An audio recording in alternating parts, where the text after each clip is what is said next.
Ça tourne en boucle comme BFM, t'existes plus comme REM. Tout est en grève comme RER, ça capte partout comme France Inter. Faut pas croire tout ce qu'on dit à la télévision. Merci YouTube pour la liberté d'expression. C'est pas la vérité absolue, c'est de l'info et de l'actu. Si t'as un doute sur le contenu, check les sources ou le nombre de vues. C'est pas la vérité absolue, c'est de l'info et de l'actu. Si t'as un doute sur le contenu, check les sources ou le nombre de vues. Calme-toi Dimitri, la force tranquille, ça tape dans le mille. De midi à minuit, t'es comme les mensonges comme des quilles. Depuis qu'il y a des séances publiques, je veux plus au cirque mais à l'hémicycle. Scandale politique et médiatique, pour rien rater il faut que tu cliques. Mec c'est Rémi, le meilleur du pire en ligne de mire. Aucun parti pris, que des avis bien réfléchis. J'ai encore bourré comme un Polac, donc je pensais voir Laurent Ournal. Je crois que je suis toujours à côté de la plaque, mais en politique c'est qui est le crack. Ouais je sais qui est le crack. Juste milieu. Je crois que c'est qui est le crack. Ça lit des kilomètres de presse pour faire un résumé express. Ça charbonne comme un chinois avec la qualité d'un bavarois. On sera en retraite après notre mort, on sera bouffé par l'inflation. Dans le doute je vais voter Voldemort pour les prochaines élections. Passe de la country à la drill sans transition. C'était pas une bonne idée de me confier cette mission. Si t'aimes pas, dégoûte pas les autres. C'est pas moi qui le dis, moi je suis le roi des pauvres. Pour réfléchir j'ai qu'un euro, non moins je tomberai pas dans la fraude. Je prononce Lichesmittel comme Angela Merkel. Désolé, je fais ce que je peux, je trouve ma répartie chez Lidl. Des enquêtes exceptionnelles, pas de langue de bois et de l'humour. La revue c'est juste mensuel, les vidéos c'est juste tous les jours. Ouais c'est juste tous les jours. Juste milieu. Regarde ça tous les jours. Juste milieu. Désolé pour mon manque de répartie. Je sais même pas ce que je débite. C'est dur la géopolitique. Ou un peu comme ma République. Ma République, non? C'est dur la République quand même, non? Ouais? Non? Ah non, c'est mou, non? Ouais, les mecs se font chier, on dirait un peu. Ouais, c'est un peu mou. Enfin, ça dépend dans quel pays. Ouais. Bah, j'y connais pas grand chose, moi. Et c'est quoi une démocratie déjà?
Ça tourne en boucle comme BFM, t'existes plus comme REM. Tout est en grève comme RER, ça capte partout comme France Inter. Faut pas croire tout ce qu'on dit à la télévision. Merci YouTube pour la liberté d'expression.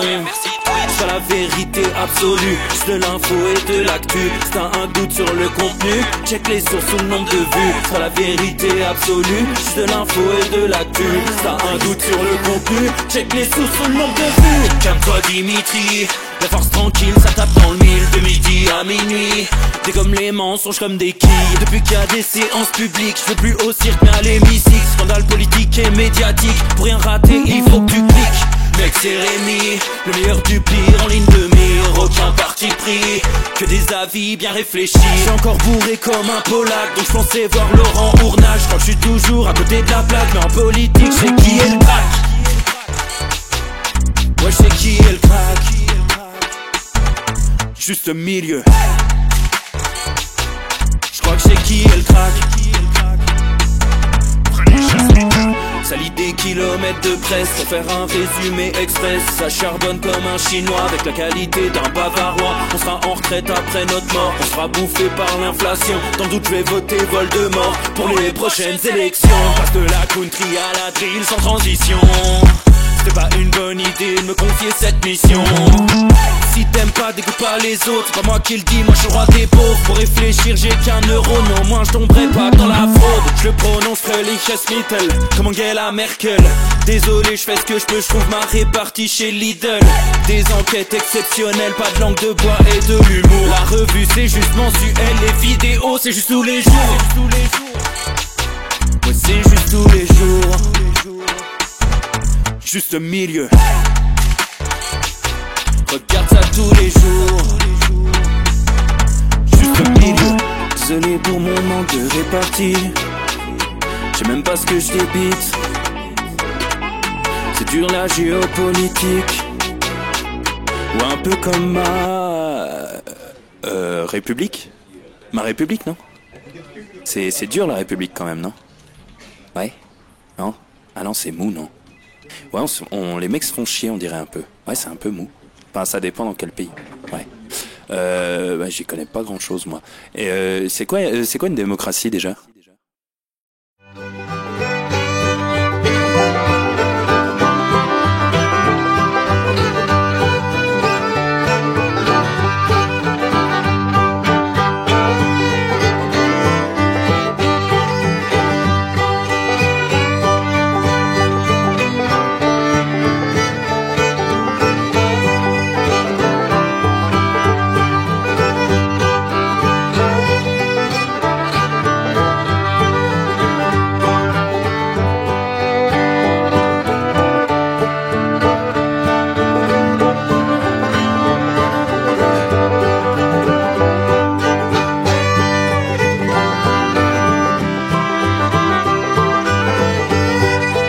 Messieurs, dames, oh, c'est pas vrai, non mais j'ai vu, ah putain, merde, messieurs, dames, bien le bonjour, j'ai tout de suite vu qu'il y avait une erreur, je sais pas ce qu'il a, ce satané fucking microphone, il change de source, merde.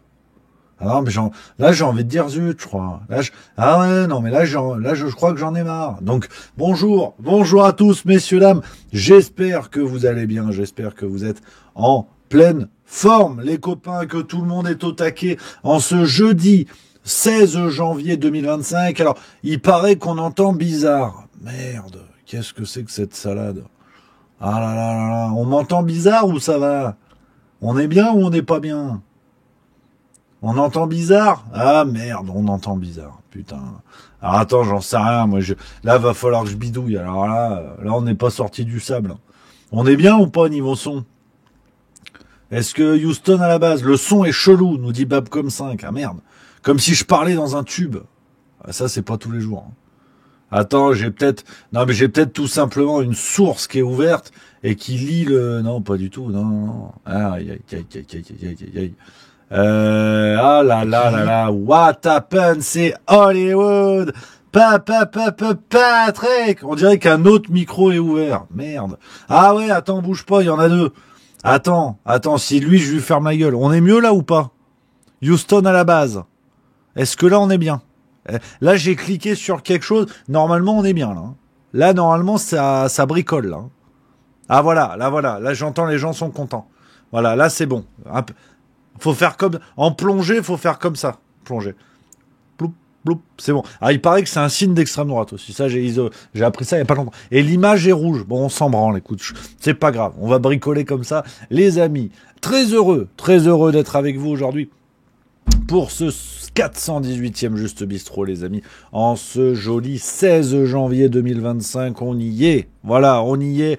Il y a Marcel Zeroy qui dit il fait froid en Suisse apparemment. Effectivement, j'ai sorti le pull à braguette. Tu vois, là, déjà, c'est plus sexy, mais je le remonte parce qu'il faut être concentré. C'est Armor Luxe, c'est la France qui gagne. Trimartelo, na na la la la la la la. J'aime la Bretagne. J'aime la Bretagne libre, donc ça fait plaisir, les amis. On est ensemble aujourd'hui, on va parler de beaucoup de choses. On va enfin se farcir Louis Sarkozy, je sais que vous étiez nombreux à attendre cela. On va parler d'Emmanuel Todd. On va parler de plein de choses, les copains, on est ensemble, voilà, c'est le plus important. Pour finir la journée, pour ceux qui sont au boulot, voilà, dites-nous qui est au boulot, qui écoute au travail, qui est à la maison, qui est avec les gosses, ce qui est un boulot. Moi, je mets dans la case boulot, parce que franchement, ah non, élever des gosses, demande à Morandini.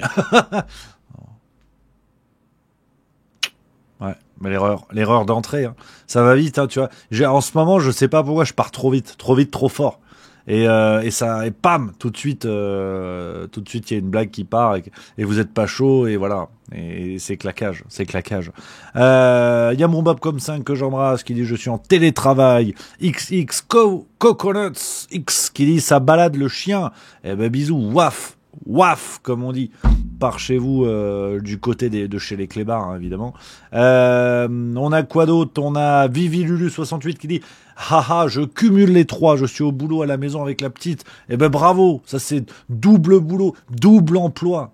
Ça, et bravo, ça c'est bien. Parce que gérer le télétravail avec Monique, la collègue casse-couille qui se trompe toujours de dossier pendant que t'as la gamine qui veut du lait dans ses Frosties, ça doit pas être simple. Bravo. La France, je vous dis... Attends, j'avais réussi à imiter De Gaulle la dernière fois. Je sais plus. Bon, c'est pas très grave. Hein, c'est pas non plus... c'est pas un spectacle d'imitation non plus. Voilà les amis. Il y a Clem Drop qui dit et moi je vais vider les chiottes de mon bus. Passionnant. Bah, déjà t'as un bus. Déjà c'est pas tous les jours. Tout le monde ne peut pas dire tiens j'ai un bus. Donc ça c'est bien. Ça c'est très très bien. Moi je trouve ça très bien. Félicitations. Vive le bus libre. Voilà, vive les autocars, les autobus. D'ailleurs, ça, c'est un truc qui m'emmerde. Pour commencer avec des vrais sujets, qui a décidé que on allait avoir 4 mots pour le même mot? Autobus, autocar, bus, car. Est-ce qu'on peut m'expliquer un jour la différence? Est-ce que, sincèrement, il y en a une, déjà? Question numéro 1. Question numéro 2, qu'est-ce qu'on en a à foutre? Parce que moi, j'en ai un petit peu marre. Hein. 4 mots pour un même mot. Alors, il y a Clem Drop, qui est professionnel. Il possède lui-même un bus. On peut lui faire confiance. Il y a des différences, mais lesquelles? Il dit, oui, mais il y a des différences. Ben, vas-y, explique si tu fais le malin. Vas-y. Non, parce que moi, ça m'énerve un peu. Alors, attends, il y a TW Clémo KLM qui dit, bus, tu peux être debout, car non. Hein. Clem Drop, il dit, car pour le grand voyage. Bah, écoute, prends un bus à Paris, ça peut être un grand voyage, hein, par moment. Clem 44 190 qui dit autocar qui a que des sièges, des places assises, autobus des places debout uniquement avec quelques places assises. Ah c'est ça la diff. Ah bus, il y a pas de soute. Ah d'accord. Ah oui d'accord, ça y est, je l'ai. Ah ok d'accord, je comprends. L'histoire des soutes, ça me plaît. D'accord, ok. Allez, c'est validé. Allez, je vous accorde le droit d'utiliser ces différents mots. Voilà, ça me fait plaisir. C'est normal, on est dans mon émission, on a le droit. Sans aucune transition, les amis, j'aimerais parler d'un rugbyman. Vraiment, dont j'ai appris, j'en avais entendu parler rapidement, son nom de temps en temps, mais... vraiment il n'y a aucune transition, ça part dans tous les sens, après on part d'actualité, mais c'est mon émission, je décide, je suis maître à bord de ce bus. On est dans un bus, il n'y a pas de soute chez nous, il n'y a pas de soute. On a, bon, vous avez vu, pour ceux qui suivent, on parle un petit peu de sport, hein, tranquille, ça fait plaisir. Il y a la liste des 42 joueurs qui a été officialisée par le staff de l'équipe de France de rugby, du 15 de France. Vous savez, je suis fan de rugby, donc pour ça, je vous parle de ça. On a la liste, voilà, il y en aura 30 qui seront sélectionnés pour le premier match, vendredi 30 janvier, 21h, contre le Pays de Galles. Donc on va leur mettre une gigantesque branlée au poireau. Et je dis ça parce que l'emblème du Pays de Galles, c'est le poireau. Hein. Je me permettrai pas de les insulter, de légumes. Donc, on va avoir cette liste qui va être réduite. On a un problème, je vous la fais courte, on a un problème avec le poste de pilier droit. On est un peu dans la merde. On a Reda Wardi qui est blessé, Winnie Antonio, c'est pas la super forme. Et derrière, c'est un peu dur. On a rappelé Rabah Slimani qui a signé en Irlande, ce qui était une surprise. Et on a un jeune... Monsieur Zachary Afan, qui est jeune, hein, qui est né que je vous dise pas de conneries, en 2004. Il a 20 ans. J'ai rarement vu un mec aussi épais, aussi costaud. Je vais vous montrer, j'ai vu des photos de lui hier. Regardez-moi ce poulet. C'est extraordinaire. Il a l'air terriblement gaillard. Regardez, Zachary Afan, retenez ce nom parce qu'il est terrible. Et apparemment, ça envoie du bois. Champion du monde du vin, regardez-moi la masse, là, au milieu, là. Paf! Regardez-moi. Physique terrible. Physique terrible. Et à plein de photos. Voilà. C'est un croisement entre Winnie Antonio et Kamisha. Pour ceux qui suivent un peu le rugby, extraordinaire. Un gaillard monstrueux, Zachary Afan. Je sens qu'il va faire mal. Je sens qu'il va faire mal. On l'embrasse. On embrasse tout le 15 de France. Allez la France. Allez la France pour le tournoi Destination, bien évidemment. Voilà, je crois qu'on peut le dire. Pour être un petit peu dans les débats, on va arriver dans l'actualité. Il y a Tilusae qui dit « Ouais, les 2 violeurs sont retenus. » Alors attention, Tilusae. Attention, et oui, c'est l'affaire Jégou Oradou, 2 rugbyman qui ont fait des bricoles en Argentine lors de la dernière tournée d'été. Et il y a une dame qui a porté plainte, il y a eu des poursuites judiciaires pour viol, agression sexuelle et compagnie. Mais la justice argentine, pour l'instant, s'est prononcée en première instance et la plaignante a fait appel. Donc, c'est l'éternelle question, hein, quand la justice se prononce, comment qu'on fait, hein, comment qu'on fait avec un dossier qui a été instruit, qui semble assez costaud, hein, ce qu'a pu dire l'équipe, ce qu'ont dit certains journaux à droite à gauche. Mais c'est vrai que c'est un sujet complexe, parce qu'en France, on a beaucoup de gens qui ne sont pas poursuivis. On a beaucoup de gens chez qui on prononce des non-lieux, on prononce des choses comme ça, alors qu'on sait que ce sont des salauds pour différentes autres affaires. C'est un débat compliqué, mais sur ce coup-là, Tilusae, hein, qui dit non-lieu veut pas dire coupable, mais veut pas dire innocent non plus. Hein, on est d'accord. Donc ouais, c'est toujours le débat compliqué, c'est toujours très complexe. Si vous voulez, en donnant mon avis de citoyen, hein, qu'on soit bien d'accord, ce qui n'a aucune valeur juridique, je crois que cette affaire doit être quand même mise dans le contexte. Je pense franchement que la justice argentine aurait pu vraiment nous emmerder en condamnant les gars, en clôturant pas aussi rapidement le procès, avec des preuves qui avaient l'air assez confondantes. En tout cas, je vous répète ce que j'ai lu dans les journaux. J'étais pas au procès, hein. Mais il y a des preuves qui étaient quand même assez confondantes, notamment des relevés de SMS de la plaignante. Bon, tout ça a été mis au dossier, la presse en a parlé. Là, on est quand même loin d'une affaire avec une absence de preuves où on va déclarer un non-lieu pour pas trop mouiller des gens connus ou des célébrités. Maintenant, c'est l'éternel débat. Si vous voulez, je vais dans ce sens-là. Et peut-être que parce que je suis fan de rugby, j'ai un jugement moins acide que dans d'autres affaires. C'est tout à fait possible. Hein. Je veux bien entendre ce reproche si quelqu'un se met sur ma route pour me le dire. Cette personne aura raison. Il faut reconnaître notre subjectivité. C'est le début de la sagesse. Hein. C'est le goût des choses simples, finalement. Voilà. Donc voilà. Affaire à suivre. Peut-être qu'on en reparlera. Il y a eu appel. Ça n'est pas fini. Hein, ça n'est pas complètement fini. Donc, voilà. Voilà, les amis, ce que je pouvais vous dire sur cette affaire-là. On avance un petit peu. On a pas mal de petits sujets, les copains. Pas mal de petites choses. Alors, vous avez vu, hein, on va balayer un peu avant que je vous parle des 2 gros sujets que je voulais évoquer avec vous. On a ce cessez-le-feu qui semble se dessiner entre Israël et Palestine. C'est tombé hier soir. J'attends personnellement de voir un peu plus de détails, de voir un peu plus d'informations, de précisions sur ce qui pour l'instant, voilà, m'appelle plus à la prudence qu'autre chose. La décision est très soudaine.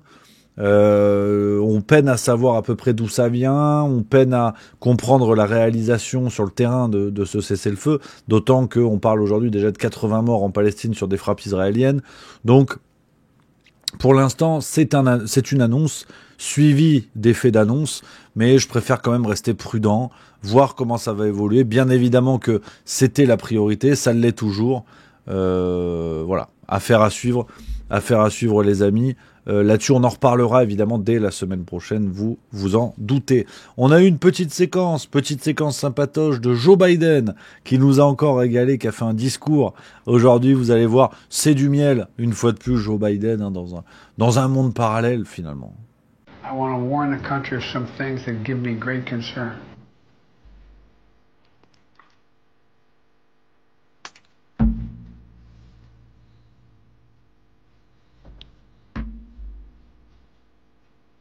And that's the dangerous concentration of power in the hands of a very few ultra-wealthy people. Today, an oligarchy is taking shape in America of extreme wealth, power, and influence that literally threatens our entire democracy, our basic rights and freedoms, and a fair shot for everyone to get ahead.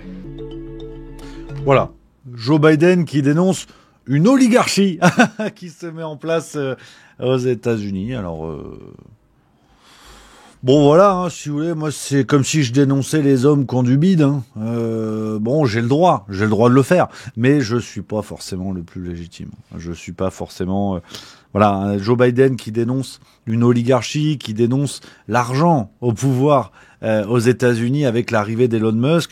Et c'est vrai qu'avant, et moi là je suis d'accord avec lui, hein, là où je le rejoins, c'est qu'avant on avait autour du pouvoir américain, on avait seulement des philanthropes, finalement, des humanistes. Et voilà, des gens qui donnent, qui ont le cœur sur la main. Alors bon, c'était pas leur cœur, mais c'était leur main. Donc non, je suis d'accord avec lui. Non, ça se tient la route. Ça tient la route parce que c'est quand tu vois la campagne, par exemple, de Kamala Harris, près d'1 milliard de dons levés auprès des plus gros donateurs démocrates, un record dans toute l'histoire de la démocratie américaine. Là, c'est pas une oligarchie. Voilà, c'est ça le... Non, c'est pas facile à distinguer. Moi, parfois j'arrive pas. Là, j'arrive pas. C'est pas fastoche. C'est pas, no, it's not easy. Yeah. You know? It's not easy to distinguer. Mais bon, s'il le dit, c'est aussi que ça doit être vrai. Je pense qu'il faut être raccord, hein. Il faut être raccord avec ça. Donc Joe Biden, ça y est, hein, qui se dirige gentiment vers la fin de son mandat à la Maison-Blanche. Ça va revenir, hein, Donald Trump va revenir, ça y est, on y est. Affaire à suivre. Oh, je vous l'ai déjà dit plusieurs fois, on va pas radoter là-dessus. J'attends de voir les premières réalisations d'un Trump au pouvoir. On va voir ce que ça va donner. Merci à Lily la Tigresse, que j'embrasse, qui vient de sub 16e mois. Merci beaucoup. Et qui dit merci Rémi de faire exister Juste Milieu. Merci beaucoup. Ma Lily la Tigresse que j'embrasse évidemment. Voilà, ça fait plaisir. Ça fait plaisir les copains. On est ensemble plus que jamais. On papote, on se fend la gueule. Voilà, c'est ce qu'on veut. Sinon, dans les actualités du moment, alors pas mal de choses, hein, vous avez vu, du côté de la politique. On a eu le discours de politique générale en début de semaine de François Bayrou. On avait une motion de censure LFI aujourd'hui. On avait des bisbilles qui n'arrêtent jamais, en fait. En fait, ça n'arrête jamais. C'est... Voilà, ça n'arrête jamais, mais c'est tout le temps pareil. En fait, c'est comment dire, je peine à trouver les blagues maintenant. Tellement tout cela est redondant, tellement tout cela est caricatural. Hein, vous voyez le PS qui nous casse les pieds depuis une semaine en disant peut-être on va censurer, peut-être on va trouver un accord pour rediscuter la réforme des retraites. Bon bah ils ont rien fait de tout ça, ils ont rien rediscuté, ils ont rien censuré. Le Parti socialiste, quoi, comme d'hab, hein, qui est une sorte de gamin fragile qui pense être le gros loupard dans la cour de récré, tu vois. Bon bah voilà, le Parti socialiste est une longue succession de trahisons et il continue. Donc ça devient terriblement caricatural. Le Rassemblement national est un peu effacé cette semaine, obsèque de Jean-Marie Le Pen oblige. Donc voilà, le NFP a explosé. Mon Dieu, quelle surprise. Oh, c'est fou. Oh non, elle n'avait pas vu venir. Hein. Oh là là. Et les partis de gauche qui ont encore entubé le peuple en faisant croire qu'ils allaient s'allier pour défendre les intérêts des gens de gauche. Oh là là, et finalement, ils en avaient rien à foutre, c'était juste pour des postes à l'Assemblée. Non, tu déconnes. Bon bah si, voilà. Hein. Donc j'ai autant en pronostic sportif, je suis pas bon, mais autant sur le NFP, je vous ai dit dès le départ qu'ils allaient entuber le peuple. Tiens, c'est surprenant, et ils entubent le peuple. Donc là, ça y est, ça part dans tous les sens, avec Marine Tondelier qui a reproché à Mélenchon d'utiliser un langage, je crois qu'elle a dit viriliste ou viril ou quelque chose comme ça. Enfin, quelle surprise, quelle surprise. Le PS qui finalement veut plus rien avoir à foutre là-dedans. Fabien Roussel qui prend ses distances. Mais c'était acté, ils n'ont jamais été ensemble. Et Lucie Castet, c'est une escroquerie. C'est un mensonge démocratique qui a été mis en place. Ils savaient très bien que ça n'allait pas le faire. Ils ont joué avec l'espoir des gens et avec une dame, hein, je l'ai dit dans la farce tranquille de mercredi, avec une dame qui aujourd'hui s'est recyclée en bossant dans une ONG qui lutte contre le blanchiment d'argent dans le milieu terroriste, quoi. Mais voilà, on s'est encore foutu de la gueule du monde. Il y a eu un beau recasage pour Lucie Castet. C'était une escroquerie. Et je trouve ça terrible. Je trouve ça terrible que à gauche, il n'y ait pas de force alternative aujourd'hui, quoi.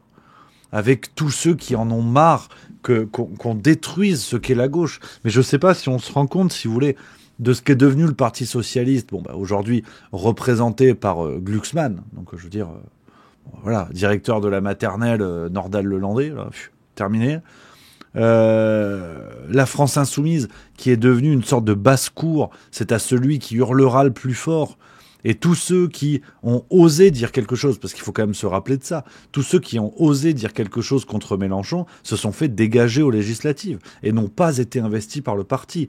Aujourd'hui, on le rappelle pas, mais pour quand même dire où on en est du côté de la France insoumise. C'est une sorte de palais dans lequel règne Mélenchon et ses soumis.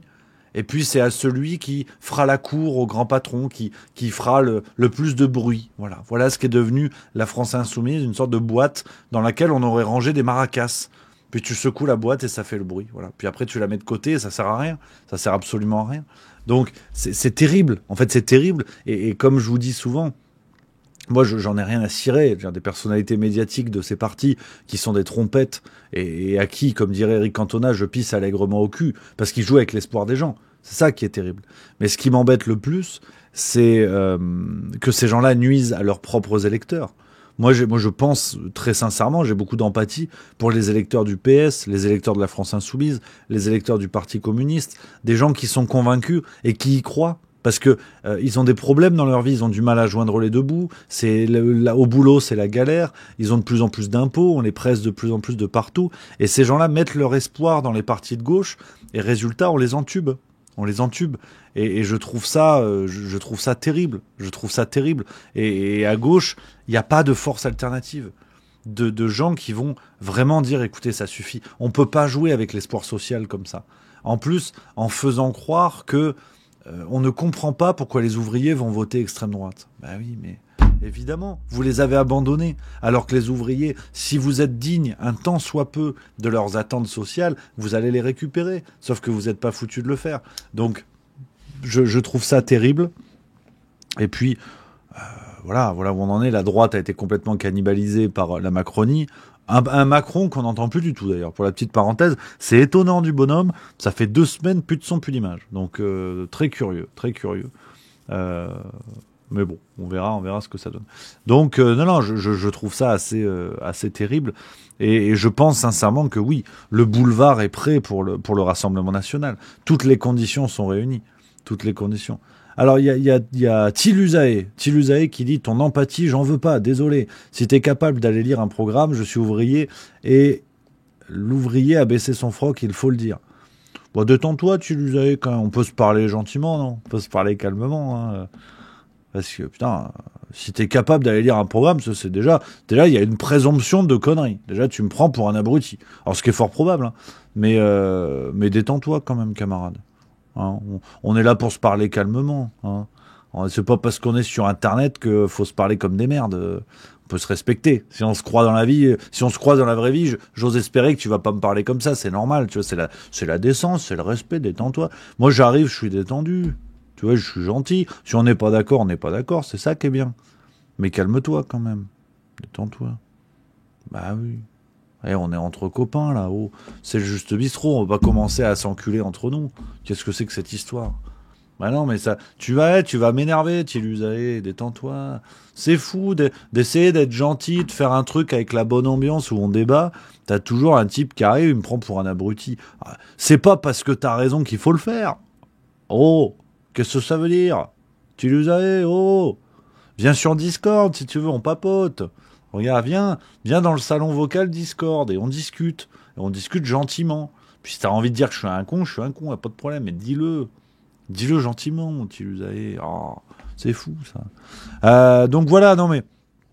Il m'a coupé dans ma dynamique. Mais bon, on l'a déjà dit, de toute façon, on l'a déjà dit 1000 fois, c'est vrai qu'on radote là-dessus. Mais ouais, pour finir sur ça, je pense que c'est un boulevard pour le RN et c'est regrettable. C'est regrettable parce que, en vérité, le RN est devenu un sous-marin du système en place, un sous-marin du système néolibéral, si vous voulez, qui met un masque de volonté de défendre les peuples, les identités nationales et compagnie, mais la réalité économique est la même.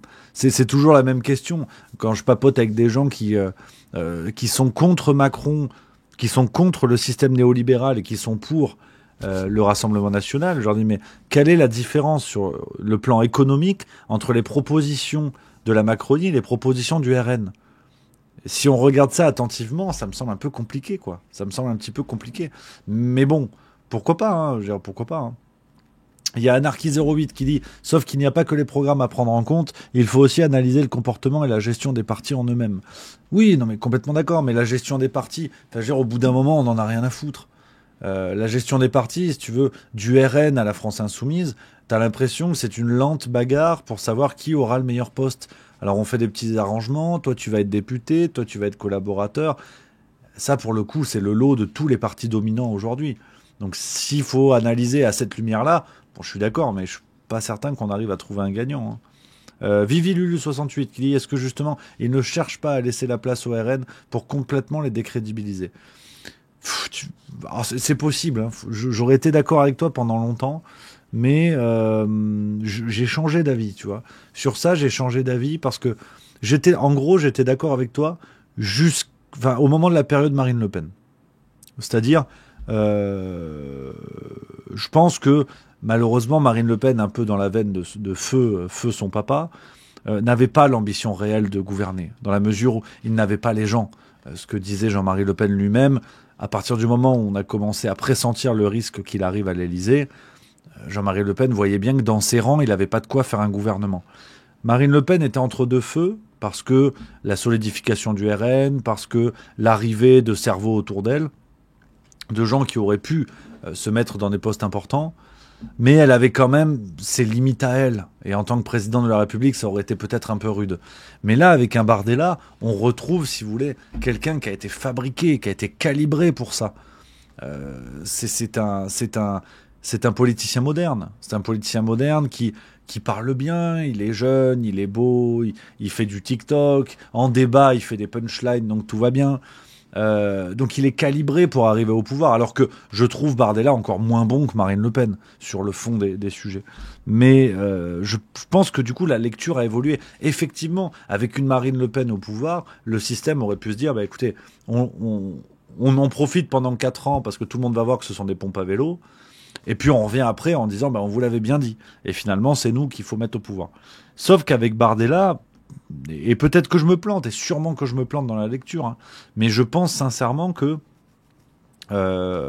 c'est une excellente nouvelle. Un Bardella pour on va dire le système bruxellois, pour l'Union européenne, qui est quand même au cœur de pas mal de problèmes, pas mal de soucis que l'on peut constater en France. Bruxelles est prêt à sabrer le champagne quand Bardella arrivera au pouvoir. Alors ils feront semblant en disant « Mon Dieu, il faut lutter contre l'extrême droite ». Mais c'est l'exemple que je prends à chaque fois. C'était pareil avec Mélanie. Regardez les titres de journaux quand Giorgia Meloni arrive au pouvoir, on nous dit que l'Union européenne doit lutter contre l'extrême droite, il faut faire barrage à tout ça, aux réactionnaires, à tout ce que tu veux. Bon ben résultat, Ursula von der Leyen a négocié directement avec le parti, avec la frange extrême droite à la Commission européenne. Elle a négocié avec des proches de Meloni, elle a négocié avec des gens qui sont très clairement d'extrême droite. Ils s'en accommodent très bien et elles sont copines comme cochons les deux. Donc c'est tout le cynisme du système en place, si vous voulez, qui a réussi à fabriquer, ou en tout cas à modeler l'extrême droite en fonction de ses volontés. C'est-à-dire, pour le dire très crûment, bon, l'extrême droite, ils ont le droit de pas trop aimer les Arabes, mais si ils proposent pas de quitter l'Union européenne, tout va bien, et il y aura aucun problème. Et c'est pour ça que l'AfD pose un petit peu plus problème, parce que sur le papier, l'AfD est bien plus critique de l'Union européenne que ne l'est le RN ou le parti Fratelli d'Italia de Meloni et ainsi de suite, ou même un Orban. Je veux dire, un Orban, si vous voulez, marque un petit peu le virage de l'Union européenne à partir du moment où ils ont commencé à modeler une opposition, enfin en tout cas à modeler des partis d'extrême droite qui n'étaient pas critiques du système bruxellois, donc qui étaient tout à fait fréquentables, tout à fait acceptables. Orban est un ancien de Goldman Sachs. On a tendance à l'oublier un petit peu. Orban, c'est le gros vilain. C'est vrai qu'il réinstaure les valeurs chrétiennes, qu'il lutte contre le mouvement LGBT. Mais Orban ne propose pas de quitter l'Union européenne, donc tout va bien. Est-ce que vous avez vraiment l'impression que l'Union européenne agit contre Orban, alors qu'un Călin Georgescu en Roumanie, qu'on n'a même pas vu aux manettes, le mec fait des promesses de quitter l'Union européenne, ou en tout cas est très critique contre l'Union européenne, on annule le second tour. Donc aujourd'hui, avec Bruxelles, c'est assez clair. Les leaders d'extrême droite qui sont au pouvoir, que l'on présente comme des opposants, que l'on présente comme des leaders d'extrême droite dangereux, pour Bruxelles, ils ne le sont pas dangereux. Ils ne sont pas. Et notez bien la différence à partir du moment où un leader politique en place, ou alors un candidat comme Călin Georgescu, à partir du moment où quelqu'un critique l'Union européenne, c'est là qu'il devient dangereux. C'est pas avant. On s'en fout qu'il aime pas les Arabes. On s'en fout qu'il aime pas trop la PMA pour les couples homosexuels. Ça va. Ça, il a le droit. Par contre, envisager de quitter Bruxelles et d'ouvrir la boîte de Pandore, ça, c'est pas possible. Donc, rappelez-vous la campagne de propagande extraordinaire au moment du Brexit. C'est là où je pense qu'il faut être prudent par rapport à ça. Et c'est là où Bardella marque un véritable changement pour revenir à la situation en France. Bardella marque un vrai changement. Et il est dans cette veine-là. Je vous fais la blague souvent, je radote, mais Bardella, c'est Meloni sans le brushing, quoi. Donc je pense que voilà, il faut être prudent et voir ce qu'on voit. Toujours cette bonne phrase de Bossuet, toujours. Alors, on est dans le thème. En plus, on est dans le thème. On va enchaîner avec le premier gros thème, les amis, de la journée. Vous me l'avez demandé depuis mon retour de vacances la semaine dernière. C'est Louis Sarkozy. Voilà. Alors, j'ai quelques messages dans le chat quand même pour papoter. Anarchy08, avant de parler de Louis Sarkozy, qui nous dit « Et sinon, d'après toi, Rémi, est-ce qu'il faut revoir le principe même des partis ? De mon avis, cela devient de plus en plus un reliquat de la politique et devrait soit se réinventer, soit complètement disparaître. » Non, après, bon, là encore, chacun son avis. Je pense qu'il ne faut pas jeter le bébé avec l'eau du bain, comme on dit. C'est toujours la même réflexion. La politique n'est pas un truc de pourri en soi. Ça n'est pas parce que il y a des pourris qui font de la politique que la politique est pourrie en soi. C'est les gens qui le sont. C'est les gens qui font de la politique quelque chose de pourri. Mais la politique est quelque chose de très bien au départ. Étymologiquement, l'organisation de la cité, c'est très bien. Il y a plein de politiciens qui font très bien leur boulot. En France, vous avez des maires, vous avez des députés, vous avez des sénateurs qui font très bien leur taf, qui font très bien leur job. On parle de ceux qui passent à la télé. On parle des... En vrai, on met les pompes à vélo à la télé. Parce que c'est pas excitant, sinon. Enfin, pour regarder ça un peu sur la forme, essayer de se détacher des bisbilles politiques des uns des autres. À la télé, on met que les pompes à vélo. C'est comme les têtes de gondole dans les magasins. Tu mets les produits un peu sexy, tu mets les chips, tu mets le coca, tu mets je sais pas quoi. Mais si tu commences à mettre des haricots verts et des noix de cajou non grillées, non salées, tout le monde s'en branle. Donc C'est pour ça qu'on a des Louis Boyard, qu'on a des Jean-Philippe Tanguy, qu'on a des Sandrine Rousseau à la télé. On a des gens qui vont accrocher l'audimat, qui sont pas forcément des abrutis en puissance, mais qui vont accrocher l'audimat. Jean-Philippe Tanguy, il a une voix de crécelle, bon bah c'est rigolo. Delogu, il est con comme un balai, bon bah c'est rigolo. Sandrine Rousseau, on dirait Zezette dans Le Papy fait de la... Non, Le Père Noël est une ordure, bon bah c'est rigolo. Enfin non, Aurore Berger, on dirait Zezette. Sandrine Rousseau, on dirait... Sandrine Rousseau, c'est déjà assez drôle. Donc, c'est aussi pour ça qu'on les met eux en avant. Si, à la télé, dans nos médias, dans nos journaux, ne passaient que les députés, les sénateurs qui font bien le boulot et qui n'ont pas le temps pour aller à la télé, parce que précisément, ils font bien le boulot. Dites-vous qu'un intervenant médiatique dont le métier n'est pas d'être journaliste ou d'être chroniqueur TV, quel que soit son corps de métier, qu'il soit médecin généraliste comme Dr Marty ou politicien, plus quelqu'un dont ça n'est pas le métier passe à la téloche, plus c'est un branleur. C'est pas plus compliqué que ça. Quand c'est pas ton métier, t'as rien à foutre là-bas. Donc tu y vas une fois pour envoyer une punchline, pour envoyer du lourd, parce que tu fais bien ton boulot, tu as une intervention cohérente et rigoureuse, mais tu peux pas être là tous les jours. C'est pour ça que le docteur Marty, c'est pas une attaque à dominem, c'est sûrement un monsieur très rigolo, et j'aimerais bien boire un pastis avec lui, mais en vérité c'est un branleur. Si ce monsieur aimait vraiment son métier en tant que médecin, si sa volonté était de soigner les gens, il irait pas à la téloche. Il irait dans son cabinet et il fermerait sa gueule. Donc s'il est dans les grandes gueules, c'est bien qu'au fond, la médecine n'est pas sa priorité.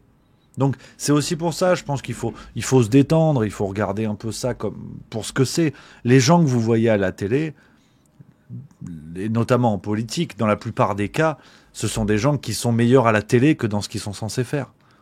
Donc c'est ce qui est terrible. Et je vous dis ça parce que, alors que je suis tous les jours sur YouTube. Donc c'est à dire que je dois être nul dans tous les autres domaines parce que je fais ça tous les jours. J'espère être pas trop mauvais là-dessus. Mais bon, c'est mon métier, si vous voulez. Demain, je sais pas pourquoi je change d'avis. J'ai envie de devenir éleveur de poules. Ben, je vais pas faire YouTube parce que mes poules, faut les nourrir, faut les soigner, faut bricoler. Donc si je fais YouTube de 15h à 19h, un jour j'ai Code qui déboule, qui me dit les grains ils arrivent quand? Parce qu'en fait nous faut qu'on ponde. Donc t'es mignon avec ton YouTube, t'éteins la caméra, tu viens nous nourrir. Donc c'est pour ça ça ne peut pas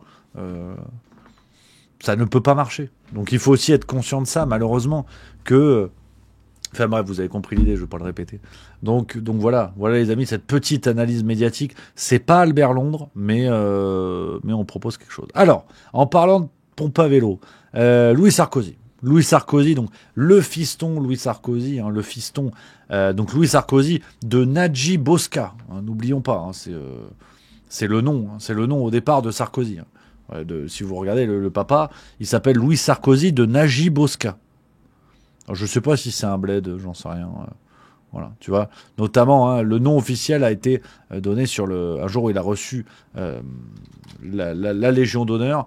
Là, on a mis le vrai nom. C'est le vrai nom. Sinon, tu vois, c'est tellement un menteur, Sarkozy, que même son nom, il est pas vrai. Tu regardes le relevé, hein, en 2004, d'une remise de la Légion d'honneur, il s'appelle bien Monsieur Sarkozy de Nadji Boska. Nicolas Paul Stéphane. Donc on est pas mal. Hongrois d'origine, évidemment. Hein. Hongrois qu'il est honnête, mais pas du tout.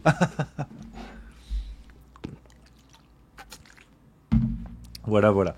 Donc le fiston, il a le même nom, hein, par une évidente logique de filiation, hein, si vous voulez. Et on va en parler. Depuis la semaine dernière, vous me suppliez, Rémi, parle-nous de Sarkozy. Je t'en supplie, fais-nous rêver. Alors je vais le faire. Mais on va se pencher un petit peu sur la trajectoire du monsieur avant de regarder son CV, de regarder son profil, de regarder tout ça. On va quand même remonter le temps.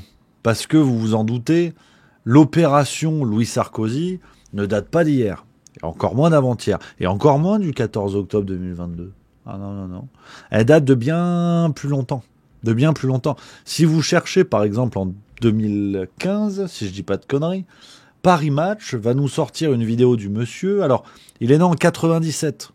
Donc, 2015 moins 1997, ça fait 18.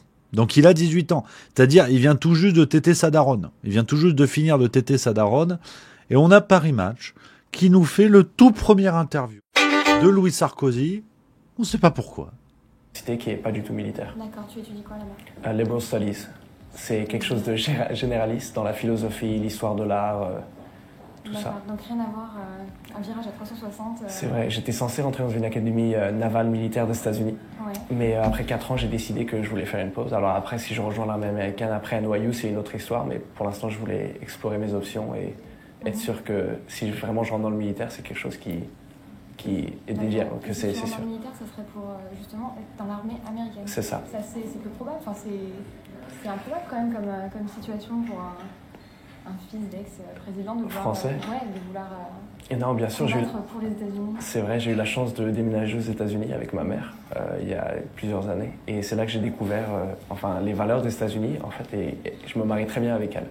Et donc après, je pense que si on va se battre pour un pays, c'est surtout parce que les valeurs nous correspondent. Je ne dis pas que les valeurs de la France ne me correspondent pas, mais depuis un très jeune, j'ai été exposé aux valeurs américaines.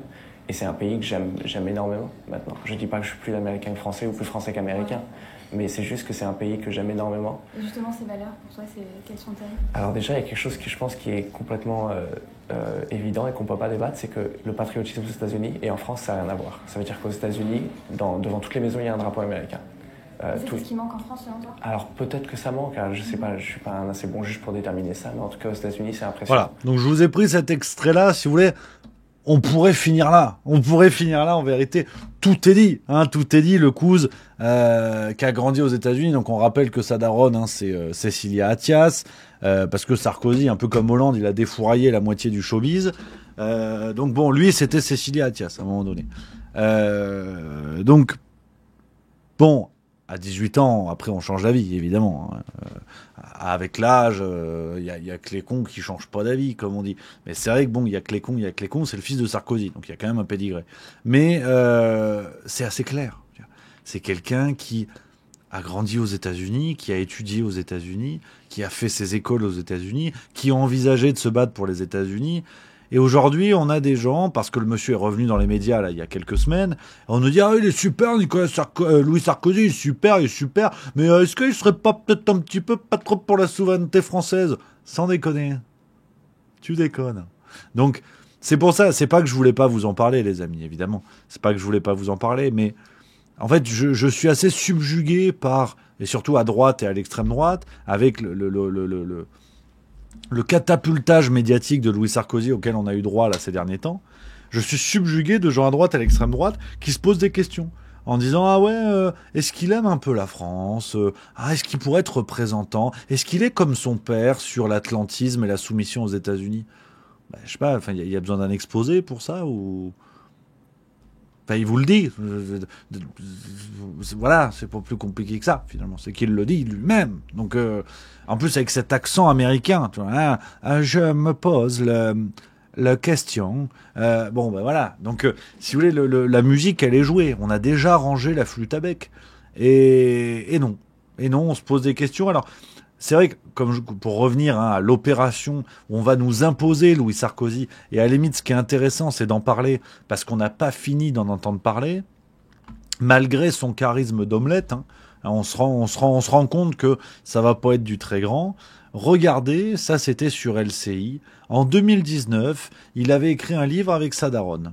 Donald Trump, puisque vous avez 22 ans, quel regard vous vivez aux États-Unis? De plus en plus négatif. Je pense que l'abandon des Kurdes, ce peuple constamment trahi, qu'on utilisait et qui nous aidait à se battre contre Daesh, est absolument insupportable. Le personnage, la manière d'être, de gouverner? C'est terriblement vulgaire. Moi, je suis fan absolu de l'histoire américaine. Je suis Lincoln pour moi. Enfin, c'est absolument exceptionnel. George Washington, Thomas Jefferson, chacun des hommes avec des défauts, mais voir le même siège, le même bureau occupé par cet homme-là, on peut pas être fan de l'histoire américaine et ne pas poser des questions, quoi. Enfin, c'est pas possible. Voilà, donc évidemment critique de Donald Trump, tout ce que vous voulez, c'est un package, évidemment. Donc et là il a le package. Alors je corrige parce que je vois dans le chat et effectivement c'est juste.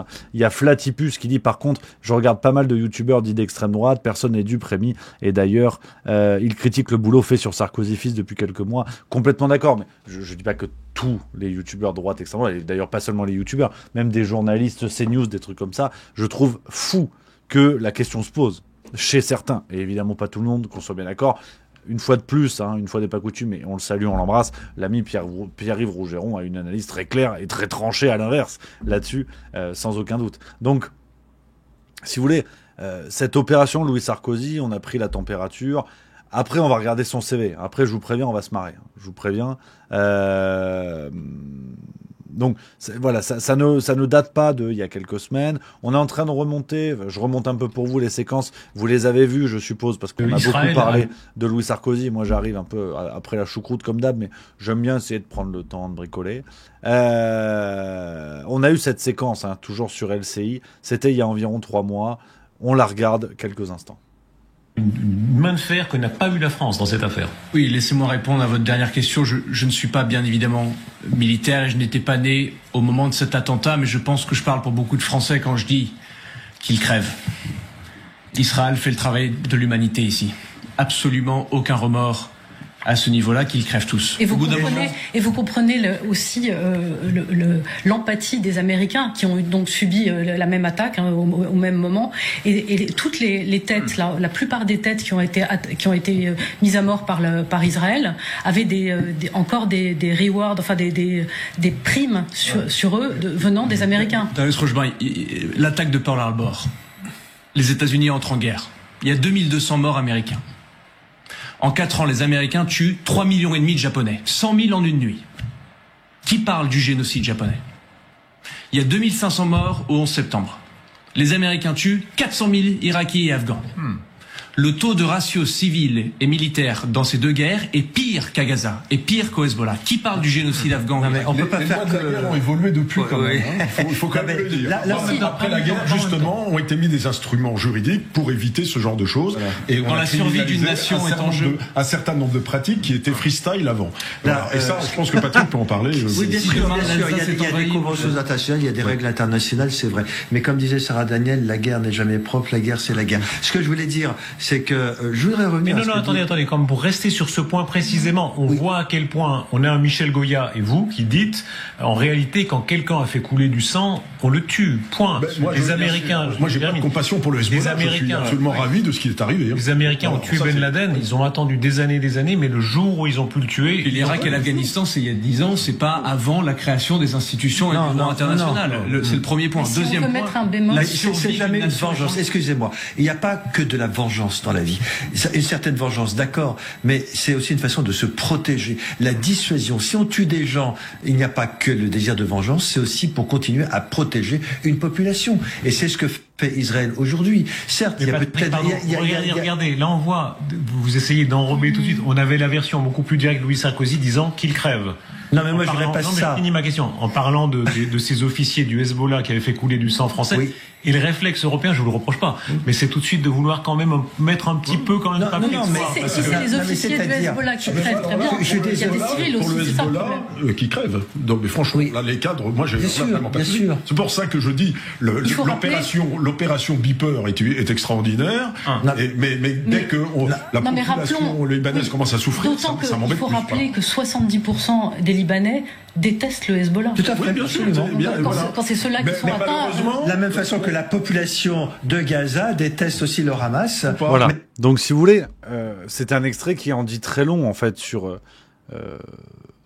peut-être, on va pas parler de culture, on va pas parler de charisme, on va pas parler d'élocution, ça bricole, il n'y a pas de souci. Mais Louis Sarkozy est une ordure atlantiste, si vous voulez, qui d'ailleurs, et c'est là où... Ah merde. Allô. Ouais, j'avais pas allumé le micro. Non mais j'ai vu. Ah ouais, mais merde, d'accord, en fait, c'est ça qui va pas. Attends. Voilà, c'est le retour de... Allô. Ouais, c'est bon, c'est bon, Houston à la base. Bon, je sais pas, bon, ça marche, on va dire que ça marche. Donc, si vous voulez... Attends, ça marche? Ouais, c'est bon, ça marche. Ce qui est fou, c'est que Louis Sarkozy explique, mais sans trembler de la truffe, en fait, que c'est une ordure génocidaire.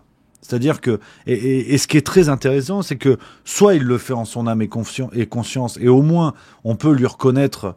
cela. Attendez, je baisse un peu ça. On peut lui reconnaître cela. Louis Sarkozy nous explique ce que bien des analystes et des journalistes n'oseraient pas dire, hein, ou alors en tortillant du cul. Il nous explique que les États-Unis sont une nation génocidaire. Et qu'effectivement, après le 11 septembre, les États-Unis ont assassiné des centaines de milliers de citoyens pour rien. Donc c'est là où c'est brillant.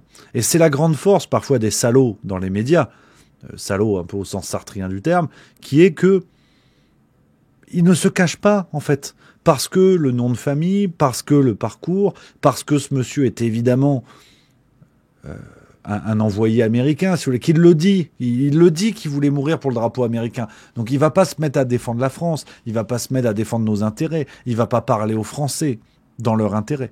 Donc c'est un monsieur, si vous voulez, qui fait le service après-vente des États-Unis dont il est amoureux. Bon. Et il nous explique que bon ben voilà, Pearl Harbor, les Américains ont génocidé des Japonais. Et il a raison. Le pire, c'est qu'il a raison. Il met sur la table le fait que quand les Américains commettent des génocides, on n'en parle pas. Les Amérindiens, c'est pareil. On n'en parle pas. Donc les Japonais, les Amérindiens, les Irakiens, les Afghans. Mais il a raison. Il a raison. Les États-Unis sont un pays génocidaire. Et leur domination internationale fait qu'on n'en parle pas. Et fait qu'il est interdit de dire ce que je vous dis là. En tout cas, c'est mal vu, c'est complotiste, ce que vous voulez. Et Louis Sarkozy, comme rien ne peut l'atteindre, parce qu'il est protégé de par son parcours, son nom de famille, ainsi de suite, il le dit, mais il ne le dit pas au sens de la dénonciation comme moi, comme ce que je fais là. Il le dit au sens de « vous allez faire quoi, de toute façon ? Vous allez faire quoi ? Oui, les États-Unis ont génocidé, oui, Israël génocide, mais vous allez faire quoi ? On a non seulement le droit de le faire, et on a non seulement le droit de vous interdire de le dire. Donc, qu'est-ce que vous voulez de plus ? Qu'est-ce que vous voulez de plus ? Imaginez si, par exemple, quelqu'un comme Youssef Indy, quelqu'un comme Idrissa Berkane, je ne sais quel personnage des médias alternatifs décrié, un vilain, un complotiste d'extrême droite, avait dit ce genre de propos. Mais on lui serait tombé dessus. Les médias lui seraient tombés dessus. Et Louis Sarkozy, il a la carte. Il a la carte. Donc il peut à la fois reconnaître une vérité en changeant complètement la grille de lecture de cette vérité. Et donc, il le dit. Il dit, comment dire, ce qu'il dit en soutane, c'est « Oui, Israël génocide ». Mais non seulement ils le font, mais vous n'avez pas le droit de le dire. Et vous n'avez même pas le droit de le constater. Donc, c'est extraordinaire. C'est extraordinaire. Et ce monsieur, aujourd'hui, a été nommé spécialiste des États-Unis dans les médias. Pour lui, parce qu'il faut trouver une bonne raison. Je veux dire, c'est une pompe à vélo. Ils vont pas dire gorge profonde des Américains. Ils peuvent pas mettre ça. Donc si vous voulez, il dit des spécialistes des États-Unis. Voilà, parce qu'il a grandi aux États-Unis. Bon, moi, je suis allé 3 fois à Barcelone. Est-ce que je suis catalan ? Bon, je sais pas. Plus ou moins que Manuel Valls, j'en sais rien. Donc, c'est terrible. C'est vraiment terrible. Et je trouve ça assez extraordinaire. Mais il faut quand même se foutre un peu, voilà, se fendre un peu la gueule, les amis. Se fendre un peu la gueule parce que on va se livrer à un exercice, vous allez voir. J'attendais, je l'ai pas fait encore avec vous. Hein. Je l'ai fait rapidement, il y a un truc qui m'a fait marrer. Je me suis dit, il y a moyen d'avoir des pépites. On va regarder la fiche Wikipédia de Louis Sarkozy, qui d'ailleurs, pour l'anecdote, est né le même jour que moi, le 28 avril. Tu vois, c'est un signe. On va regarder la fiche Wikipédia. Alors je sais, vous allez me dire, ouais, mais Wikipédia, gna gna gna, y a des gens, ils trichent, ils modifient les fiches, c'est pas sérieux. Oui, mais c'est pas sérieux sur des fiches sensibles, ou c'est pas sérieux quand il faut mettre complotiste sur la fiche de Dr Raoult. Ok. Mais là, c'est Louis Sarkozy, donc il a la carte. Donc forcément, c'est à jour, c'est impeccable, c'est nickel. Donc là, on va s'éclater. On va s'éclater et on va regarder un petit peu. Alors, petite parenthèse. Je vois dans le chat, ça se prend un peu le bec, là. Je vous vois, je suis un peu prof d'école. Il y a Tilusae qui se prend le bec avec je sais pas qui, Red Gab et tout. Détendez-vous, les gars. Détendez-vous. On débat, on papote, mais là, ça parle tu dois sans doute t'astiquer. C'est ça que j'ai envie de lire dans mon chat ? C'est pour ça que je fais un éclairage de l'actualité ? Détendez-vous, faites la paix. Buvez une bière, puis on est bon. Donc, on y va. La fiche Wikipédia de Louis Sarkozy, vous allez voir, c'est du miel. Vous allez voir, c'est du miel. On a des choses extraordinaires. Alors, bon, le parcours, hein, on peut passer vite. Lycée français Charles de Gaulle à Londres. où son dossier d'admission aurait bénéficié d'un passe-droit grâce au statut de président de son père. Ce qui est bien avec Wikipédia, c'est qu'il y a les sources. Hein. Donc vous voyez, on peut même aller regarder les articles directement. Si jamais certains ont des doutes sur Wikipédia, ce que j'aime, c'est qu'il y a la possibilité d'aller consulter ce que disent les médias. Donc ça, c'est chouette. Tu vois, l'entrée de Louis Sarkozy au lycée français crée la polémique. Donc ça a commencé comme ça, comme dirait Céline. En 2008, il part aux États-Unis, à New York, vivre avec sa mère. Il est scolarisé au lycée français de New York pendant 1 an. En 2009, le Canard enchaîné rapporte que Louis Sarkozy est scolarisé au lycée français de Doha, donc un citoyen du monde, qui vadrouille. 2011, il intègre à 14 ans l'école militaire américaine Valley Forge Academy près de Philadelphie. Diplômé en 2015, il effectue la quasi-totalité de sa formation aux États-Unis. Il est titulaire d'un master de diplomatie et relations internationales de l'American University à Washington et diplômé de l'Université de New York avec une licence en histoire de l'art et en philosophie. Donc, vous avez quelqu'un qui vous explique qu'on peut génocider des peuples et il a une licence en philosophie. Donc, tout va bien, tout va bien. C'est impeccable. Parcours professionnel, donc là on est pas mal. Il travaille dans une banque à Bogota et à l'ambassade de France à Washington. Entre octobre 2017 et novembre 2018, Louis Sarkozy est éditorialiste pour le Washington Examiner. Donc en qualité de quoi, on ne sait pas. Bon, mais c'est comme ça. Pour lequel il écrit une 30aine d'articles. Le journal Libération qualifie les positions de Louis Sarkozy de néoconservatrices. En 2019, il lance une collection de mocassins à picot.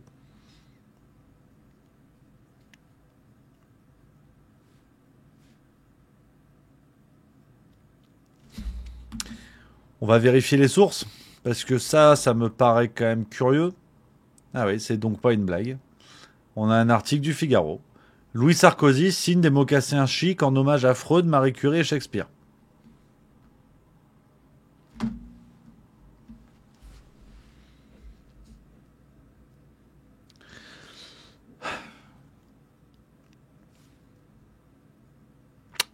Voilà.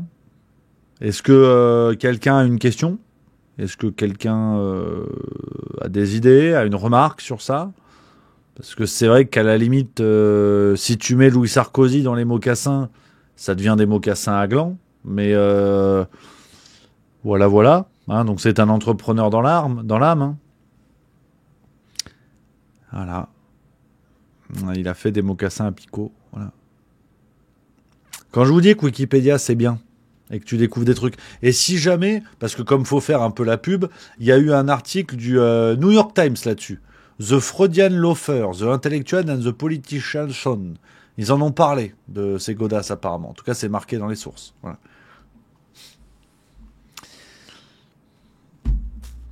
Après, voilà, moi je te lis le parcours du gars. Hein. C'est lui l'expert qui passe à la télé, c'est pas moi. Hein. Il a fait des mocassins à picot, hein, donc c'est bien.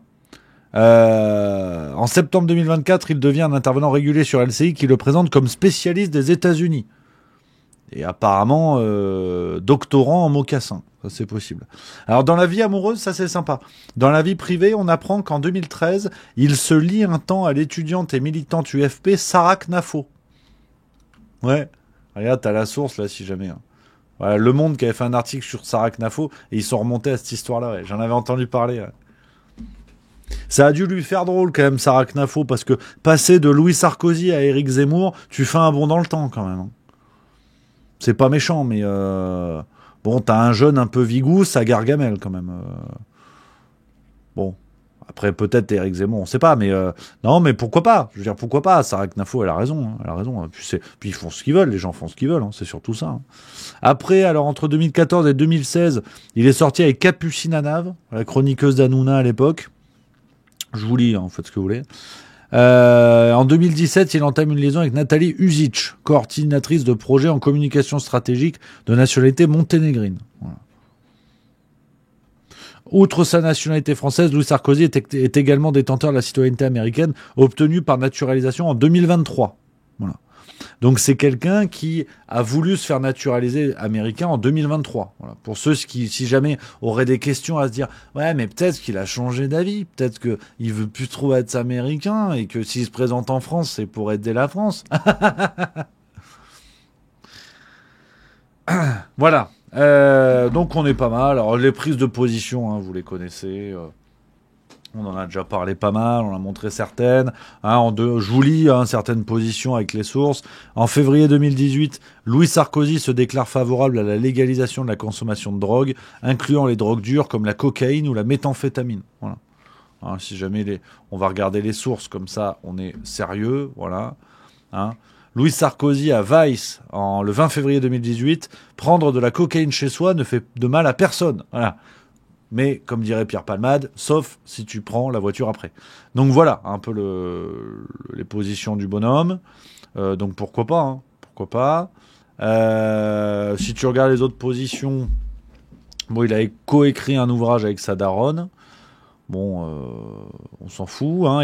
Il critique fermement les religions qu'il considère comme obstacles au progrès social et au multiculturalisme, en particulier le christianisme et l'islam, qu'il tient responsable de l'antisémitisme et de la société patriarcale. Il a tout mis. Il a tout. Franchement, c'est le jackpot des idées du moment. C'est extraordinaire, vraiment extraordinaire. Moi, j'aime bien. Moi, j'aime beaucoup. Voilà. En décembre 2024, au cours d'une soirée organisée par les Jeunes Républicains sur le sujet de l'immigration en France, Louis Sarkozy affirme « Quand on dit qu'on peut couper les ponts complètement, ce n'est pas vrai. L'immigration est ancrée dans notre ADN. Mais il y a un défi d'assimilation, c'est fondamental. La vraie défaite de la République, c'est qu'il y a des jeunes qui sont en France depuis 3 générations et qui ne se considèrent pas français. » Voilà.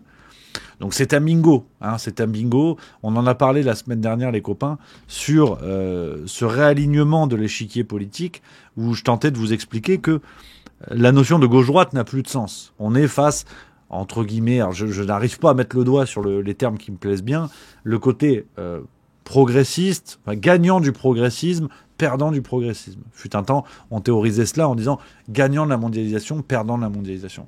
On va dire progressiste conservateur. Ça me semble peut-être un petit peu plus pertinent.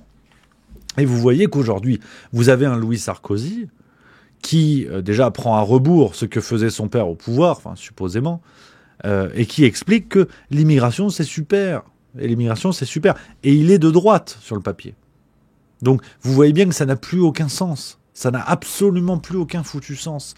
Et Louis Sarkozy en est l'illustration. Quelqu'un de droite qui rend légitime l'immigration et qui explique qu'il y a des défis d'assimilation. Bon, voilà, mais c'est tout. Donc, c'est intéressant, c'est vraiment intéressant de voir cela. On est vraiment sur un changement sur la ligne politique là-dessus. Après, alors, il y a la rubrique polémique et controverse. Là, c'est chaud. En août 2015, Louis Sarkozy crée la polémique sur Twitter en affirmant être fier d'être patriote américain et pas français. Voilà. En octobre 2024, le magazine Marianne qualifie les prises de position de Louis Sarkozy sur la chaîne LCI où les chroniqueurs de souvent polémiques et qui suscitent l'indignation. Ouais, c'est vrai que je suis d'accord. Ah, ça c'est intéressant parce que c'est vrai que il faut le rappeler, c'est important. Il est présent sur LCI. LCI c'est groupe TF1, c'est détenu par Martin Bouygues qui est l'actionnaire principal, qui est son parrain de baptême. Après voilà, moi je vous lis. C'est voilà. En décembre 2024, à la suite de cette phrase, si dans 4 siècles les Français ont tous la couleur de mon café, je m'en fous. S'ils boivent du vin et payent leurs impôts, on aura réussi. Voilà. Et c'est ce monsieur-là qui est en train d'arriver dans la politique française. Voilà. Donc bon. Ouais, non mais pourquoi pas. Ouais, pourquoi pas. Après tout. Il n'y a pas de problème. Alors attends, apparemment on bug. Merde. Aïe, aïe, aïe, on a été coupé. À la tuile. Aïe, aïe, aïe. Ouille, ouille, ouille. On a été coupé. Merde. Ah, on a été coupé, putain. Ça marche plus, là. Ah non. Ah zut. Ah, j'ai envie de dire zut, là. On a été coupé apparemment. Houston à la base. Rafraîchissez, on a dit. Sur Twitch, on est coupé. Voilà. Voilà, non. On est bon ou pas? Ouais, ça a bugué, il y a peut-être une coupure de réseau. Apparemment, faut rafraîchir la page. Foutez des glaçons dans l'ordinateur, normalement c'est bon. Ouais, c'est bon, ça marche. C'est bon, c'est revenu. Ah, là, j'y suis pour rien. J'ai rien touché. Donc là, c'est pas moi. J'ai rien fait, moi. Donc ça suffit maintenant. C'est bon, ça marche. F5. Faut appuyer sur F5, on a dit. Donc c'est bon, ça marche. Voilà. Donc voilà les amis, ce que je pouvais dire sur Louis Sarkozy. Bon, bah, qu'est-ce que vous voulez que je vous dise ? Je sais pas si vous êtes d'accord avec ça. Je trouve que le camarade Louis Sarkozy est une sorte de Glucksmann de droite. Je trouve qu'il y a quelque chose de cet ordre-là, en fait. J'ai vraiment l'impression d'un Glucksmann de droite, d'un sous-marin étranger, en l'occurrence américain, une fois de plus, hein, d'un sous-marin étranger qui vient tenter de reconfigurer en fait la vie politique avec un atlantisme assumé, un progressisme assumé, et qui se cache peut-être encore moins que Glucksmann. Et c'est intéressant de voir que là, par contre, ce qui est rigolo, c'est qu'il n'y a pas d'ingérence. Et voilà. Non, mais oui. Voilà. Non, mais je sais. Quand Elon Musk fait des tweets, ça, c'est de l'ingérence. L'autre, il a grandi aux États-Unis, il t'explique qu'il se sent américain et il veut faire de la politique française, donc tu te doutes que ça va pas être contre les intérêts américains. Là, c'est bon. Je sais pas. Après voilà, hein, c'est pas moi qui décide. Hein. Donc voilà un petit peu les amis ce que je pouvais vous dire sur ça. On enchaîne avec un autre sujet. Je voulais regarder ça avec vous 5-10 minutes parce que vous le savez, j'admire ce monsieur. Et je trouve ça toujours chouette de regarder ses interventions. C'est Emmanuel Todd qui a donné une interview pour le Figaro il y a une dizaine de jours. Et je voulais écouter ça avec vous. Parce que j'aime ce monsieur, je le trouve intéressant, je le trouve intelligent. Et ça nous éclaire sur les sujets dont on parle. On va regarder ça les amis. 5-10 minutes de bonheur. On est ensemble, on réfléchit, on papote. Est-ce que le retour de Trump ne permet vraiment pas un retour de la grandeur américaine ? Moi, je pense pas, parce que je sais que tout le monde vit ou essaie de vivre Trump comme un homme victorieux. Et il l'est, en un sens, dans son propre système. Mais il est victorieux dans une société, dans une économie qui part en morceaux, en fait, qui surtout, en plus, est en train de perdre une guerre à l'échelle mondiale contre la Russie. Et donc, en fait, à la surprise générale, parce que je sais que tout le monde est dans l'ivresse de l'hyperpuissance de Trump en tant qu'individu magique, etc. Mais il va passer dans l'histoire. Tout le monde, enfin, passe ses adversaires et passer des tracteurs, il en garde beaucoup. Non, mais il le pense dangereux et puissant quand même. Oui, mais en fait, il passera dans l'histoire comme le président de la défaite des États-Unis. Donc le job de Trump, ça va être de gérer la défaite des États-Unis face à la Russie. On ne le voit pas encore, mais c'est ça qu'on va vivre dans l'année. Alors, justement, on va revenir justement sur ces différents enjeux, mais juste, moi, je voudrais quand même avoir votre point de vue. Ça fait plusieurs semaines, je le dis, je vais tout vous dire, je dis, mais ce serait bien d'avoir quand même le commentaire d'Emmanuel Todd sur la réélection de Trump. Comment vous avez analysé sa victoire ? Je l'ai analysé un peu à l'envers des gens. Les gens parlaient de poussée de Trump dans les électorats latinos, noirs, quelque chose genre. Mais en fait, ce qui a été manifeste, c'était plutôt l'effondrement de l'électorat démocrate. Donc ce que j'ai senti dans l'élection de Trump, ça n'est pas tellement une poussée positive de la société américaine vers un nouvel espoir qui serait Trump. Je l'ai vécu comme une perte de confiance dans le camp adverse. C'est-à-dire que je crois qu'on est, on est des sujets des États-Unis à l'échelle géopolitique. On obéit et on attend de nos maîtres qu'ils décident pour nous. Et on s'excite inlassablement sur l'alternance américaine. On se dit, est-ce que ça va être bon pour nous? Est-ce que ça va être mauvais pour nous? Et des choses comme ça. Mais ce qu'on n'accepte pas de voir, c'est que la tendance historique de fond, c'est un déclin des États-Unis. C'est-à-dire une chute des capacités productives. L'Empire américain a définitivement décliné. Oui, enfin dans mon livre, la défaite de l'Occident, j'essayais de comprendre l'incapacité industrielle et militaire américaine, l'incapacité à soutenir l'Ukraine, à produire des obus, à produire assez de missiles et des choses comme ça. Et puis je remontais par étapes à l'incapacité à produire des ingénieurs. C'est des gens qui savent faire des choses. Et puis je remontais à la chute du niveau éducatif, au type de formation. Et puis au-delà, à l'effondrement de l'éthique protestante, qui avait été la force, pas simplement des États-Unis, mais de l'Occident. L'ascension de l'Occident, c'était l'ascension du protestantisme qui avait imposé un niveau éducatif élevé. L'Angleterre, les pays scandinaves, l'Allemagne, qui est aux 2 tiers protestante, et bien entendu les États-Unis. Et donc ça, c'est des choses non réversibles. Vous voyez, si vous allez aux causes profondes du déclin, vous ne pouvez pas vous imaginer qu'un type mal élevé va inverser la donne. Mais je suis peut-être bénéficiaire ou victime, je ne sais pas, de ma formation d'historien de la longue durée, élève d'Emmanuel Leroy-Ladurie. J'applique au présent ce qu'on m'a appris à faire pour le XVIIIe siècle. On va justement, c'est intéressant de vous entendre sur cette perspective de l'histoire. On va continuer de forer, mais moi je vais me faire l'avocat du diable quand même, parce que les dirigeants quand même étrangers continuent de venir aux États-Unis, notamment rencontrer le nouveau président. Là, c'était le cas de Giorgia Meloni ce week-end encore. Ah oui, oui, mais attention, il y a 2 mondes différents. Il y a ce qu'on appelle le monde occidental, qui est la sphère de domination américaine, en fait. L'OTAN plus la Corée et le Japon. Alors nous, on est dans le système. Mettez l'Australie aussi dedans. Oui, toute l'anglosphère. Ça va de soi. La Nouvelle-Zélande, si vous voulez, on peut rajouter des choses comme ça. Et le Canada, bien sûr. Et nous, on est dans le système. On est dans le système de pouvoir auquel nos dirigeants, appelons les choses par leur nom, notre oligarchie, est soumise. Et donc nous, pour nous, c'est important. On croit que c'est important d'être bien avec les patrons. Mais à l'extérieur de la sphère de domination américaine, la vision qui existe, c'est très très clair d'ailleurs dans le dernier bouquin écrit par le ministre des Affaires étrangères indien, tout le monde à part nous a la vision des États-Unis comme en déclin.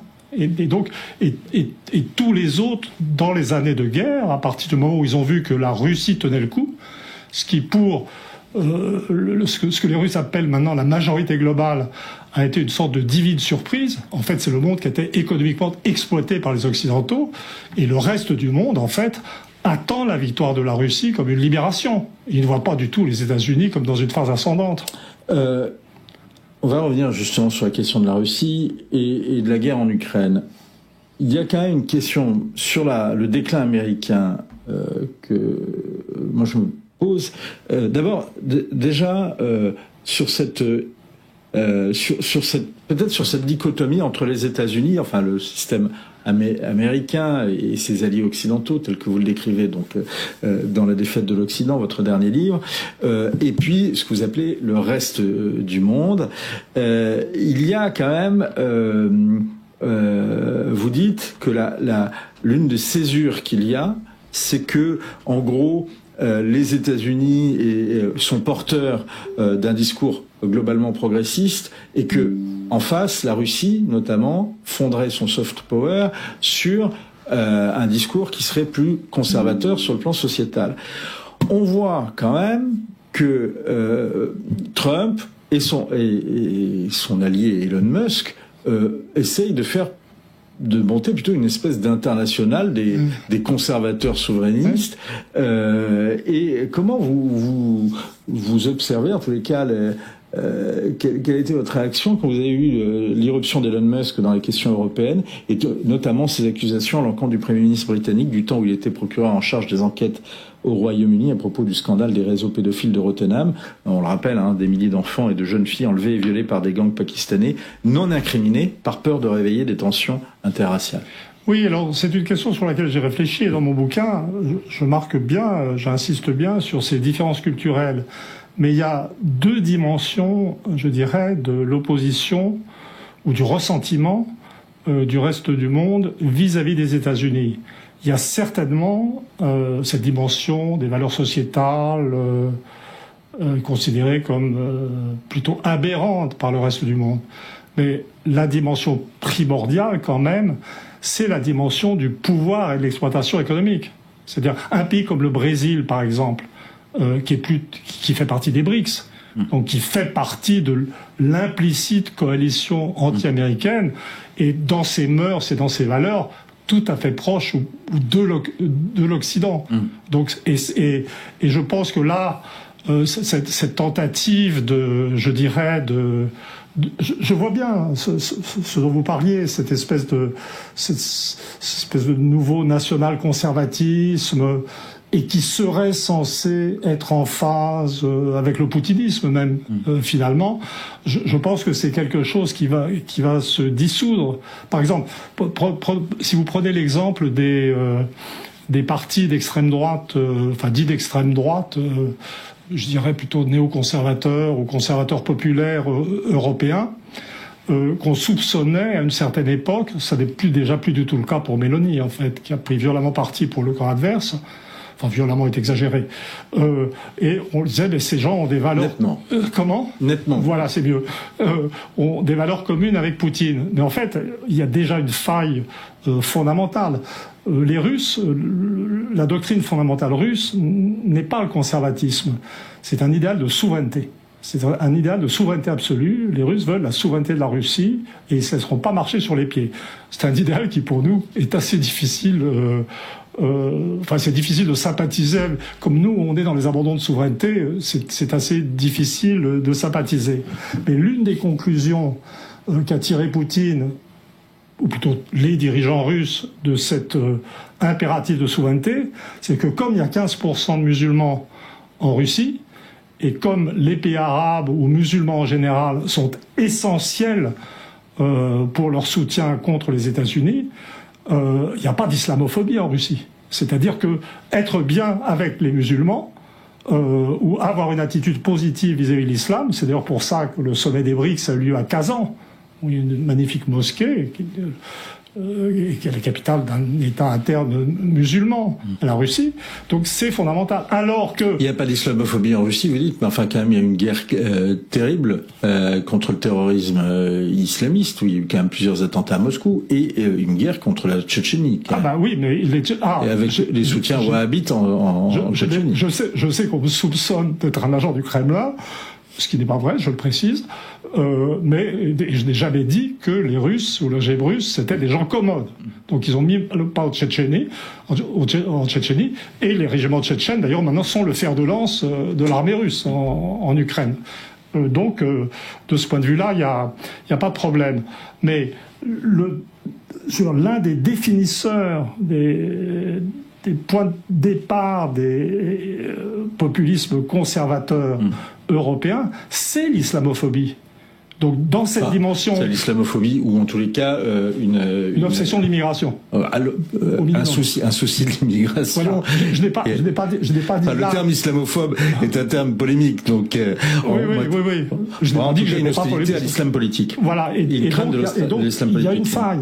Et ce qui va apparaître, c'est que en dépit du conservatisme moral affiché par Trump et de ce que ça pourrait supposer de rapprochement avec des choses équivalentes en Europe, on va s'apercevoir que ce qui est fondamental, c'est la relation de pouvoir et d'exploitation économique.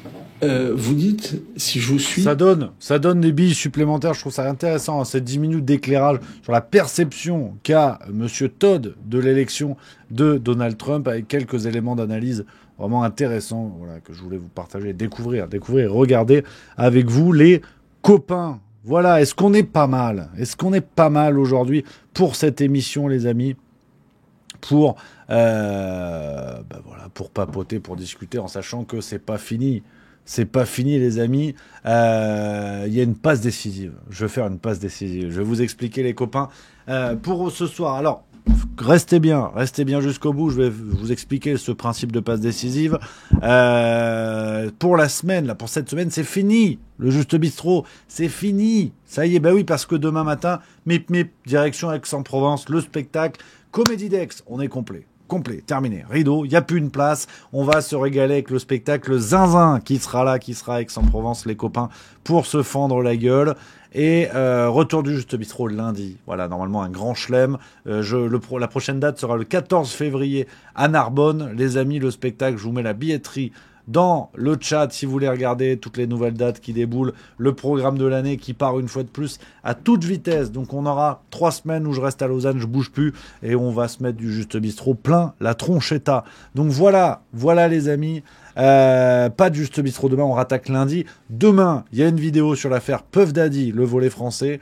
Et dimanche, on a un extrait du spectacle, un extrait original, voilà, qui a été enregistré le 11 janvier à Lausanne. Un sketch original, rien que pour vous les amis, ce sera dimanche à 19h sur YouTube. Voilà les amis, ce qu'on pouvait se dire. Et je vais faire la passe décisive les amis au camarade Edouard qui a lancé son propre média. Vous le savez ou pas, mais je vous le dis, c'est aussi l'idée chez Juste Milieu. On est ensemble dans cette aventure avec Edouard et Marie, on travaille ensemble, on se régale et le but c'est que chacun soit content de bricoler, chacun fasse ce qu'il aime aussi à côté de Juste Milieu. Et Edouard a donc créé son propre média qui s'appelle Alt F4. Toute l'actualité du monde des jeux vidéo et du e-sport, de l'économie du jeu vidéo, du e-sport, c'est son projet. Parce que c'est son projet, c'est son média Juste Milieu. Voilà, je l'encourage bien évidemment. Donc je vous mets le lien de la page du direct d'Edouard, si vous voulez aller lui faire un bisou, si vous voulez lui faire un coucou, lui donner de la force, voilà, abonnez-vous, partagez, si vous voulez aider ce petit jeune qui se lance, ça fait plaisir, voilà, c'est aussi l'idée de Juste Milieu, on se développe aussi comme ça, voilà, avec plein de choses, donc allez-y, lui faire un bisou, soutenez-le, donnez de la force, et puis nous, on se retrouve lundi prochain dans le Juste Bistrot, les amis, je vous embrasse, merci d'avoir été là, vive la rigolade, vive la France, et à lundi dans le Juste Bistrot.